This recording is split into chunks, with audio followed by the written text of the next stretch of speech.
Hello friends, नमस्कार। मैं सिकंदर कुमार आप सभी का स्वागत करता हूं। आज है 15 जून। न्यूज़पेपर एनालिसिस सीरीज में आज 15 जून के न्यूज़पेपर के एक महत्वपूर्ण आर्टिकल को देखेंगे। करीब 10 आर्टिकल है।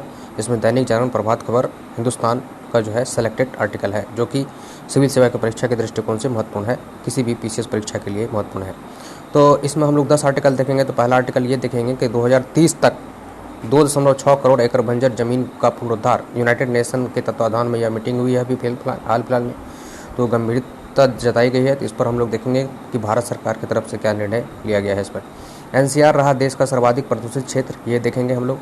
और अगला देखेंगे, भारत ने 200 सालों में केवल 3% किया कार्बन उत्सर्जन। भारत जो है कार्बन उत्सर्जन जो है अब केवल 3% का ही कार्बन उत्सर्जन किया है पूरे विश्व का 200 सालों में। और चीन और यूरोपीय देश ज़्यादा क्या है, इसको लेकर के देखेंगे। लॉकडाउन में 15 साल के बराबर ओजोन प्रदूषण घटा।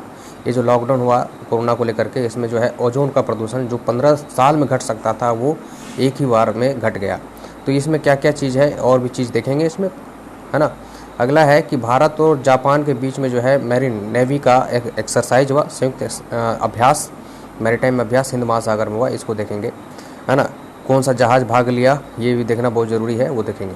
इजराइल के नए पीएम बने अभी नेतान्याहू जो है, बेंजामिन नेतान्याहू, और हट चुके हैं, अब नए प्रधानमंत्री बन चुके हैं। तो कौन बने हैं और उनका भारत के प्रति उनका सोच क्या है, ये सब देखेंगे हम लोग, ठीक है। भारत केन्या के वरिष्ठ मंत्रियों के साथ विदेश मंत्री जयशंकर ने गोलमेज बैठक की। तो विदेश मंत्री जो है केन्या की यात्रा पर हैं और केन्या के साथ बहुत द्विपक्षीय समझौता किए। क्या क्या समझौता हुआ उसको देखेंगे हम लोग, और किस किस चीज़ को लेकर के केन्या और भारत जो है एक साझेदारी किया है। फिर अगला हम देखेंगे, अब नाटो ने चीन को बताया गंभीर चुनौती। नाटो जो है उत्तरी अटलांटिक ट्रीटी ऑर्गेनाइजेशन है, ये जो है इसमें जो है नेतृत्व अमेरिका करता है। करीब 30 देश जो है इसमें सदस्य है, और यूरोपियन कंट्री, पश्चिमी यूरोप का जितना देश है वो भी इस नाटो में सम्मिलित होता है। तो ये प्रत्येक वर्ष नाटो का, इसमें नाटो के बारे में देखेंगे कि चीन के बारे में क्या गंभीर चुनौती दिया है, ठीक है। G7 देशों की मुहिम से दूर होगी कच्चे माल की कमी, है ना। ये कोरोना को लेकर के जो है G7 कंट्री का अभी 11 से लेकर के 13 तक ब्रिटेन में जो है आयोजित हुआ था। तो और इस आयोजन में जो है ये कहा गया कि जो गरीब देश है उसको 1 करोड़ वैक्सीन दिया जाएगा। तो वैक्सीन बनाएगा कि कहाँ बनेगा, तो फिर कोई बनाएगा तो उसको कच्चा माल कैसे मिलेगा, कैसे मुहैया कराया जाएगा, इसको लेकर के देखेंगे। भारत की इसमें क्या भूमिका रहेगी, वो भी हम लोग देखेंगे इस लेख में। शॉर्टकट में देखेंगे जल्दी से फटाफट। तो देखिए, पहला लेख है 2030 तक जो है 2.6 करोड़ एकड़ बंजर ज़मीन का पुनरुद्धार हो जाएगा। ये मोदी जी ने अपने भाषण में कहा। एक्चुअली में ये जो है अभी जो संयुक्त राष्ट्र के तत्वाधान में यह मीटिंग हो रही है कि ज़मीन का जो मरुस्थलीकरण हो रहा है, भूमि का जो मरुस्थलीकरण हो, मतलब सूखा हो रहा है, भूमि क्षरण हो रहा है, उसका जो उपजाऊपन है वो घट रहा है, उसको लेकर के चिंता जताते हुए संयुक्त राष्ट्र की मीटिंग हुई, जिसमें जो है वीडियो कॉन्फ्रेंसिंग के जरिए प्रधानमंत्री मोदी ने भी भारत की तरफ से अपना पक्ष रखा। इन्होंने कहा कि जो है भारत सरकार वर्ष 2030 तक 2.6 करोड़ एकड़ बंजर जमीन को पुनरुद्धार करने की योजना पर काम कर रही है। मतलब भारत में जो है 2030 तक में 2.6 करोड़ एकड़ को बंजर भूमि को उसको उपजाऊ बना लिया जाएगा। इस तरह का अपना कमिटमेंट किया, है ना, आश्वासन दिया विश्व समुदाय को।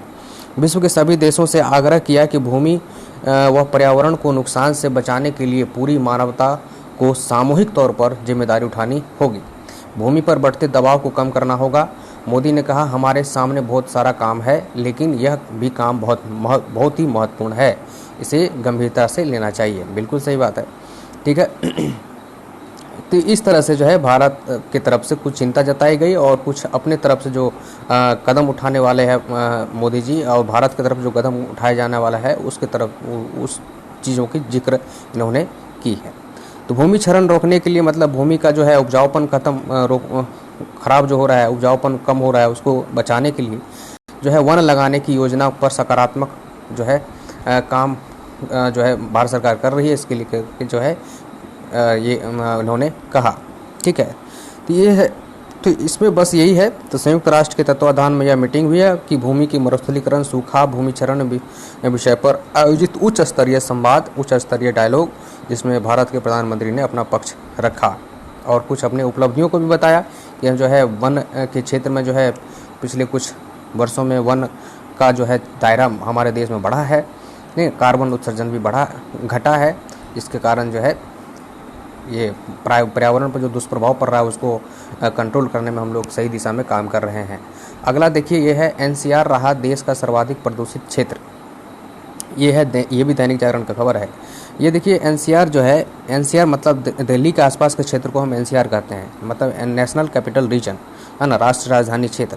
तो दिल्ली के आसपास के जितने भी कुछ आसपास के कुछ शहर हैं, नोएडा है, सोनीपत है, ये सब है, पलवल है, कुछ हिस्सा है जो जिसको हम एनसीआर कहते हैं। तो वहाँ पर जो है ठंडी के मौसम में ज़्यादा प्रदूषण बढ़ जाता है।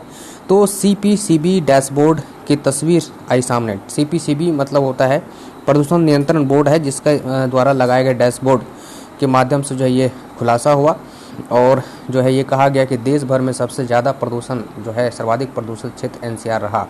ठीक, तो ये प्रदूषण का आकलन कैसे करता है? तो जो वायु में वहाँ के एटमॉस्फेयर में जो पार्टिकुलेट मैटर कितना है और किस साइज का है उसके आधार पर आकलन किया जाता है। तो देश के सर्वाधिक प्रदूषित शहर, उनके पीएम मतलब पार्टिकुलेट मैटर जो है ये 2.5 का औसत स्तर रहा। दिल्ली एनसीआर में सर्दियों के पर्याप्त माना जाने वाला वायु प्रदूषण अब गर्मियों में भी तेजी से बढ़ रहा है। इस तरह के देखा गया। केंद्र सरकार के नेशनल क्लीन एयर प्रोग्राम के तहत एक ट्रैकर उपलब्ध है। इस ट्रैकर से ही डाटा संकलन और मूल्यांकन के जरिए प्रदूषण स्तर पर नज़र बनाए रखना संभव हो पा रहा है। इस ट्रैकर के माध्यम से जो नज़र रखा जा रहा है, डाटा सोर्स ये जो डाटा है, ये जो इसका जो सोर्स क्या है, तो केंद्रीय प्रदूषण नियंत्रण बोर्ड सीपीसीबी का कंटिन्यूअस एयर क्वालिटी मॉनिटरिंग ये एक सिस्टम है, ये लगा हुआ है, इससे पता चलता है। ठीक है, तो ये है, इससे ये पता चलता है देश भर में सबसे ज़्यादा प्रदूषित जो है, सर्वाधिक प्रदूषित एनसीआर दिल्ली है। इसके लिए जो है कुछ कदम उठाने चाहिए। Centre of excellence for research on clean air व आईआईटी दिल्ली के समन्वयक रहे प्रदूषण स्तर की लगातार निगरानी और कर रहे हैं और करने का प्लानिंग भी पर जोर देते हैं, मतलब प्रदूषण पर नियंत्रण करने के लिए पर भी जोर देते हैं।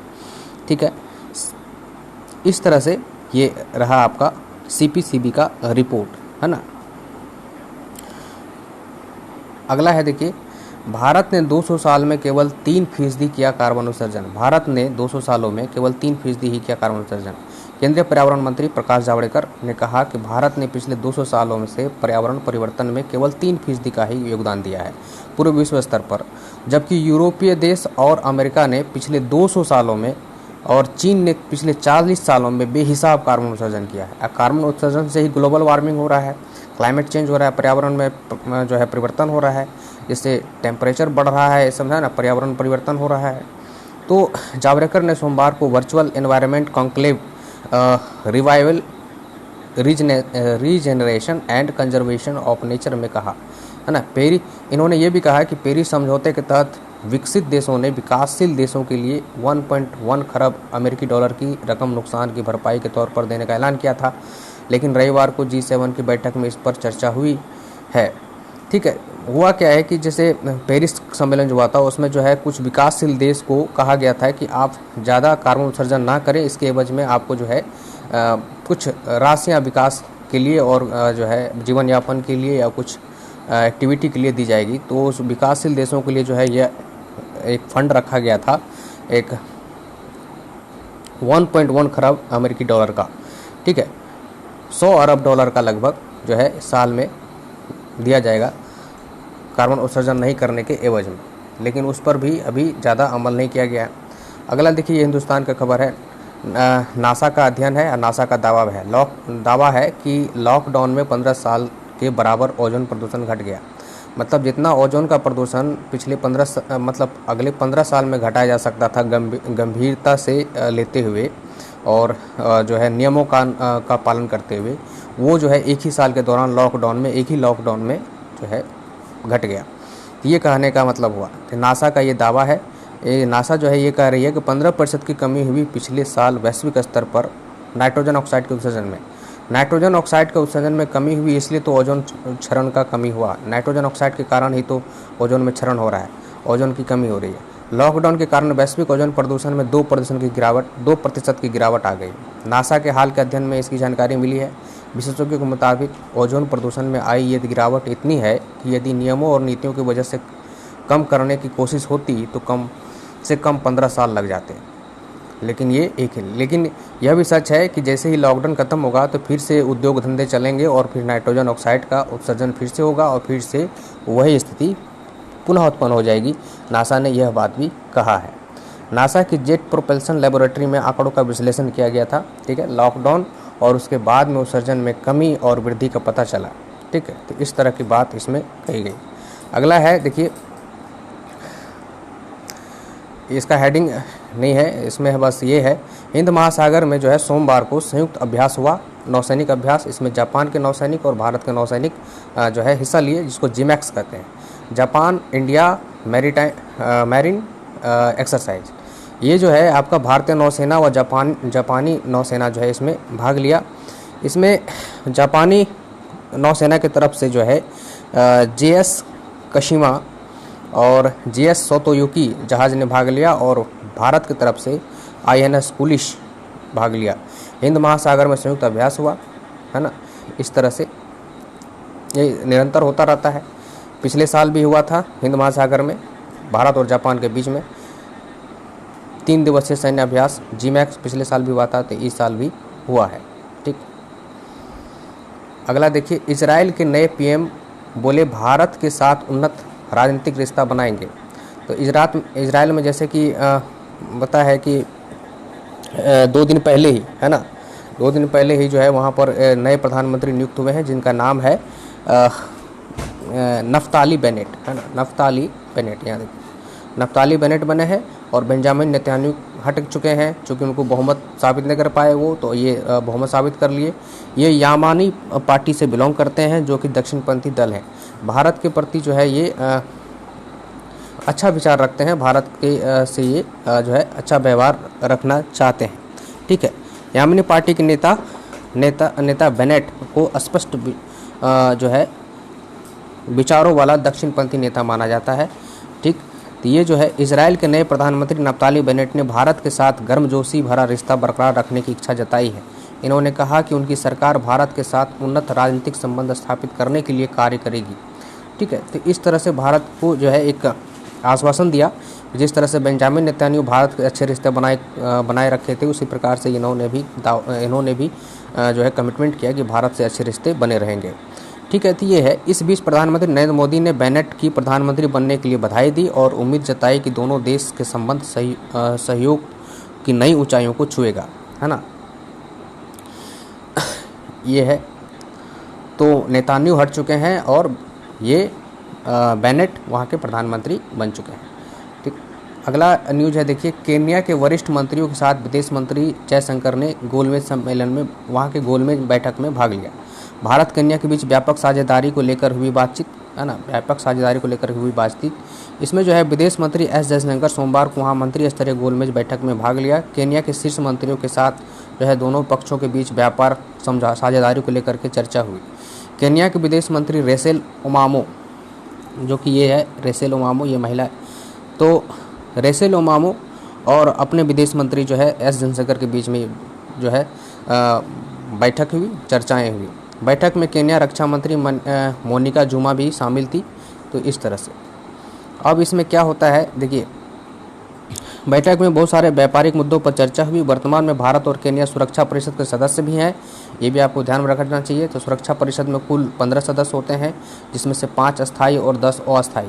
तो 5 तो अस्थायी होते हैं, लेकिन 10 जो अस्थायी होते हैं उसमें से जो है पर 2 ईयर के लिए जो है सदस्य होता है लोग अस्थायी तौर पर। उसमें अभी फ़िलहाल केन्या और भारत है, तो यही चीज़ इसमें कहा गया है। और ये दोनों देश राष्ट्रमंडल के भी देश हैं। केन्या अफ्रीकी संघ का भी सक्रिय सदस्य रहा है, तो भारत के साथ जो है लंबे समय से संबंध अच्छा रहा है केन्या का, ये भी जो है कहने की। भारतीय व्यापारिक प्रतिनिधियों के साथ चर्चा भी हुई। अलावा विदेश मंत्री ने केन्या प्रवासी भारतीय समुदाय के साथ भी जो है ऑनलाइन बातचीत की। यहाँ से जो लोग कुछ प्रवासी लोग वहाँ केन्या में रहते हैं, तो उन लोगों से भी बातचीत हुई, संबोधन हुआ, ठीक है। 3 दिवसीय यात्रा था यह। चलिए ये हुई। अब देखिए, अब नाटो ने चीन को बताया गंभीर चुनौती। नाटो एक संगठन है, नाटो से कभी कभी सवाल पूछ लिया जाता है, NATO। नाटो का मतलब होता है नॉर्थ अटलांटिक ट्रीटी ऑर्गेनाइजेशन, है ना, उत्तरी अटलांटिक संधि संगठन। इसमें जो है करीब 30 देश हैं, 30 देश हैं, जिसमें से जिसका जो है मेन देश है अमेरिका, है ना, यूएसए, और बाकी जो है पश्चिमी यूरोप का जो छोटा छोटा देश है वो इसमें शामिल होते हैं। और ये इसका गुट बना था जब रूस पूर्वी यूरोप का कुछ कंट्री का एक अलग गुट बना था और पश्चिमी यूरोपीय कंट्री का अलग गुट बना था अमेरिका के नेतृत्व में। अमेरिका जो है इन लोगों को लीडिंग किया था, तो रक्षा के लिए, रूस से रक्षा के लिए, तो वही तभी नाटो बना था। तो नाटो जो है एक चीन को चेताया है। चीन जो है अपना विस्तारवादी नीति के तहत जो है एड्रियाटिक सागर तक जो है अपना कुछ द्वीप बना रहा है, उसमें जो है इंटर कर रहा है, दूसरे के सागरीय क्षेत्र में जो है वो इन कर रहा है, अपना कुछ सैन्य ठिकाना बना रहा है। तो ये सब चीज़ों को देख करके जो है नाटो जो है गंभीर चिंता जताया है। ठीक है, तो ये है जो बाइडन अमेरिका के राष्ट्रपति हैं, उन्होंने इस तरह की चिंता जताया है, चूँकि अमेरिका जो है नेतृत्व करता है नाटो का।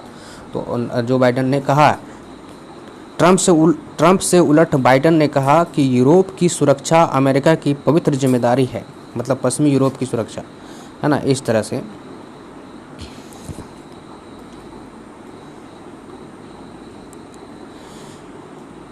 चीन की आक्रामक व्यवहार वाला गंभीर चुनौती करार दिया, चीन को आक्रामक व्यवहार वाला बताया। नाटो के मुख्यालय पहुंचे अमेरिकी राष्ट्रपति जो बाइडन ने, चूँकि अमेरिका के राष्ट्रपति जो बाइडन अभी जो है ब्रिटेन में जो है G7 का मीटिंग हुआ था, वहाँ पर वो गए थे, तो उनसे के साथ साथ जो है वो नाटो का भी सम्मेलन में भाग लिए, नाटो का भी वो मीटिंग में वो भाग लिए, वहीं पर इन्होंने ये बात कही। तो यूरोप की रक्षा को अमेरिका की पवित्र जिम्मेदारी बताया उन्होंने। ये है, बाइडन ने कहा कि रूस और चीन उस रास्ते पर नहीं चल रहे जिसकी हमने बीती सदी के आखिरी दशक में कल्पना की थी। दुनिया का मानना था कि दोनों देश उदारवादी लोकतंत्र के रास्ते पर चलेंगे, दुनिया से खतरा कम होगा, लेकिन ऐसा नहीं हुआ। चीन हमारा अच्छा व्यापार सहयोगी नहीं बन पाया। इसी तरह से और भी है, और यूरोपीय सागरीय क्षेत्र में और दक्षिण सागरीय क्षेत्र में जो है एशियन कंट्री के सागरीय क्षेत्र में चीन का दखल, इन सब चीज़ के प्रति चिंता जताया। ठीक, अगला है G7 देशों की मुहिम से दूर होगी कच्चे माल की कमी। मतलब ये G7 अभी 11 से 13 जून के बीच में जो है G7 का मीटिंग आयोजन हुआ। G7 वैसे देशों 7 देशों का संगठन है जो कि पूर्णतः विकसित देश है, ठीक है, शक्तिशाली देश है। इसमें फ्रांस, ब्रिटेन, जर्मनी, जापान, है ना, अमेरिका, यही सब है, कनाडा, 7 कंट्री है। रूस था पहले, रूस भी इसमें सम्मिलित था, तो रूस हट चुका है। तो इसका मीटिंग अभी ब्रिटेन हुआ है, ब्रिटेन की अध्यक्षता में हुआ इसकी मीटिंग, और उसमें यह कमिटमेंट किया गया कि जो गरीब देश है उसको करीब 1 करोड़ वैक्सीन, कोरोना से लड़ने के लिए 1 करोड़ वैक्सीन दिया जाएगा। तो वैक्सीन दिया जाएगा तो इसका निर्माण कहाँ होगा? तो निर्माण करने के लिए जिसके पास इंफ्रास्ट्रक्चर होगा उसी को दिया जाएगा। तो भारत के पास इसका इंफ्रास्ट्रक्चर है, तो भारत के पास इसका इंफ्रास्ट्रक्चर है कोरोना वैक्सीन बनाने का, तो भारत बनाएगा तो उसको कच्चा माल कहाँ से आएगा? तो भारत को जो है कच्चा माल देने का भी आश्वासन मिला। तो G7 देशों की मुहिम से दूर होगी कच्चे माल की कमी। जैसा कि G7 ने कमिटमेंट किया कि 1 करोड़ वैक्सीन जो है खास करके एशियन और अफ्रीकन कंट्री जो भी है गरीब देश है उसको दिया जाएगा। तो वो जो वैक्सीन बनेगा तो बनने के लिए जो कच्चा माल लगेगा वो भी मुहैया कराया जाएगा। तो इससे भारत में जो है उत्पादन होगा, तो भारत का जो है प्रोडक्शन बढ़ेगा। तो ये चीज़ है, भारत को लाभ है इससे। तो देख लिए आज का ये है करीब 10 आर्टिकल है और जो कि महत्वपूर्ण है परीक्षा के दृष्टिकोण से, इसको ध्यान में रखिए। थैंक यू, धन्यवाद।